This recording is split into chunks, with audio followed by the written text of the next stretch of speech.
अगर eco sensitive zone घोषित करना होता है तो उसके द्वारा राज्य सरकार के द्वारा प्रस्ताव आते हैं और राज्य सरकार के प्रस्ताव आने के बाद ही केंद्र जो राष्ट्रीय वन्य जीव बोर्ड है वो उसके ऊपर कोई समीक्षा कर सकता है। दूसरा जो विषय पन्ना के बारे में कहा है, मैं आपको ये कहना चाहता हूँ कि पन्ना देश का एक बहुत महत्वपूर्ण बाघ संरक्षित क्षेत्र है। पन्ना की जो इकोलॉजी है, पन्ना की जो वाटर बॉडीज़ हैं और पन्ना में जो विशेष रूप से केवल बाघ ही नहीं बल्कि बर्ड्स के भी संरक्षण के लिए कार्य होता है, हमारी सरकार पूरी तरीके से कार्य कर रही है। मैं स्वयं पन्ना जाकर के आया था। माननीय सदस्य महोदय ने जो एक और विषय कहा है कि इसके संबंध में एक जो हाईवे वगैरह के लिए जो उन्होंने पुल वगैरह की बात करी है, वो निर्णय लेने के लिए एक प्रक्रिया है। हमारी कुछ साइंटिफिक बॉडीज़ हैं, एक्सपर्ट्स की राय है, राज्य सरकार की अनुशंसाएं हैं, उन सबको ध्यान में रखने के बाद ही विस्तृत रूप से विचार करने के बाद निर्णय लिया जाता है, ताकि जो हमारे देश के ये जो वन्य क्षेत्र हैं ये पूरी तरीके से सुरक्षित हैं। श्री गणेश सिंह जी। अध्यक्ष महोदय, मैं माननीय मंत्री जी से पूछना चाहता हूं कि राष्ट्रीय राजमार्ग 75 जो है ये खजुराहो बेमीठा से होकर के पन्ना होते हुए सतना से सिंगरौली तक जाता है और वो सिर्फ पन्ना टाइगर रिजर्व से जो एग्जिस्टिंग रोड है वो एग्जिस्टिंग रोड को ही अगर उसमें पुल बनाने का और एलिवेटेड रोड बनाने की मंजूरी दे दी जाए तो आगे वाले जो शहर हैं वो भी उससे कनेक्ट हो जाएंगे। अभी वो सिंगल रोड पर है। माननीय अध्यक्ष महोदय, अगर हमारे माननीय सदस्य संबंधित राज्य सरकार से कोई प्रस्ताव भिजवाते हैं तो उस पर विचार हो सकता है। ऐसे कोई भी विषय सदन में नहीं बताया जा सकता। क्वेश्चन नंबर 345 श्री TR बालू जी। Not present. माननीय मंत्री महोदय। Question number 346 doctor Byreddy Shabari. Question number 346 माननीय मंत्री महोदय। ऊपर है अध्यक्ष जी। माननीय सदस्य। PM internship scheme has been very commendable, sir. This has created a link between the youth and also the major companies.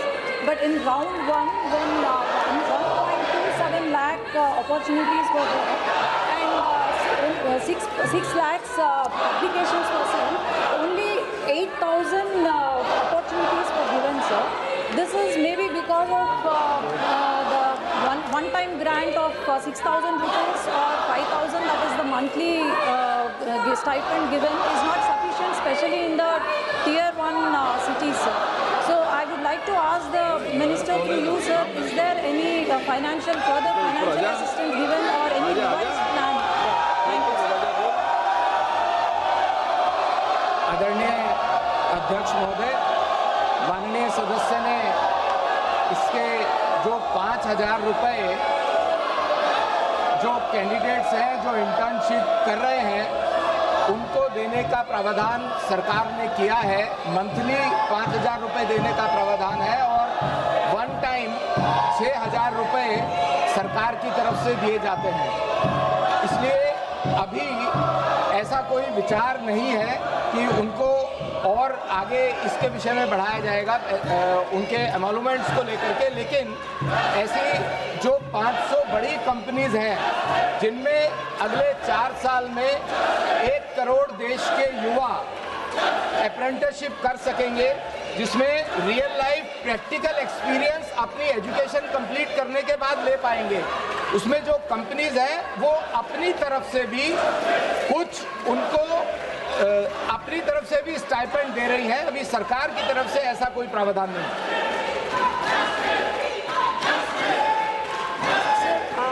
My constituency Namdiyal is a tier 2 constituency, tier 2 city, out of in which where 372 offers were there, 3,000 applications were given, but only 30 opportunities were there, sir. Is it possible for the ministry to look after the tier 2 cities also and the small districts like us, sir? Is there any help or assistance given to us?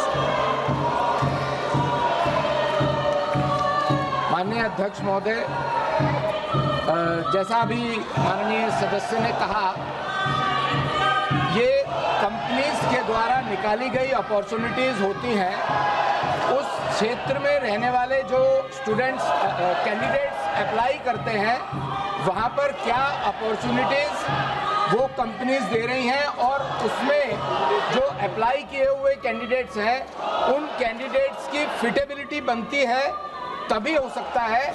जो हम ये भी प्रयास कर रहे हैं कि देश के लगभग सभी जिलों में इसके अवेयरनेस प्रोग्राम्स, चाहे वो इंडस्ट्रियल एसोसिएशंस हो या वहाँ का युवा वर्ग हो, उसमें चलाए जा रहे हैं। ये कंपनीज के ऊपर निर्भर करता है।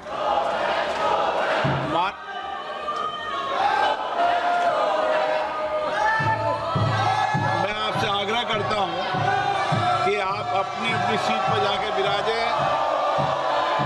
ये प्रश्नकाल है, जितनी जोर से आप नारेबाजी कर रहे हैं उतनी जोर लगाकर आप अगर प्रश्न पूछेंगे तो देश की जनता का कल्याण होगा। और माननीय सदस्यों, मैं आग्रह कर रहा हूं कि आपको जनता ने सरकारी संपत्ति को तोड़ने के लिए नहीं भेजा है।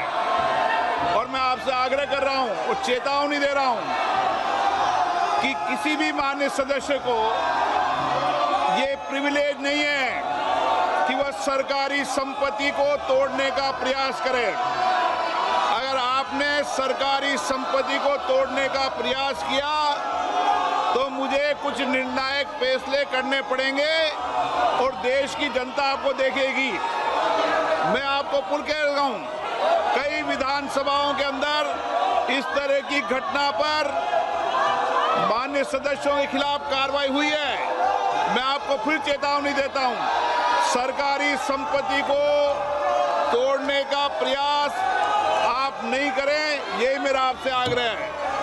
सभा की कार्रवाई आज 12 बजे तक के लिए स्थगित की जाती है।